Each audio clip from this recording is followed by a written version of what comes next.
Сәлем баршаңызға. Бүгін сіздермен бірге фруктовый салат жасайтын боламыз.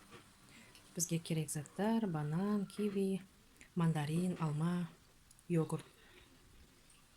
Үйде қандай фрукты бар, сонымен қалғанша жасай беруге болады.